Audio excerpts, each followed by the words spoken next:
So hello বন্ধুরা, আমি মাইশা খানম তুয়া। আজকে চলে আসলাম অন্যরকম একটা জায়গাতে এবং অন্যরকম একটা ভিডিওতে। আজকে ভিডিওটা হলো ধাঁধা।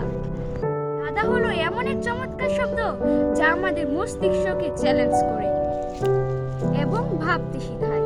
ছোট থেকে বড় সবাই ধাঁধার প্রতি আকৃষ্ট হয়। এটি যেমন মজাদার, তেমনই হচ্ছে এটি বুদ্ধির পরীক্ষা। বিশেষ করে ধাঁধা, এটি উত্তর সহ খুঁজে পেলে আরো আনন্দের হয়ে ওঠে, কারণ মজার সাথে সাথে মিলিয়ে নেওয়া যায় উত্তর ঠিক কিনা।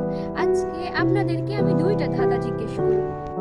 সবাই বলতো, কোন জিনিস পকেটে থাকলে পকেট ফাঁকা থাকে? আমি বলে দেব, উত্তর হবে পকেট মার। আচ্ছা ভাই, আরেকটা ধাঁধা ধরি তোকে। সবাই বলতো, কোন জিনিস সবসময় সামনে থাকে কিন্তু দেখা যায় না? পারো না? উত্তর হচ্ছে ভবিষ্যৎ।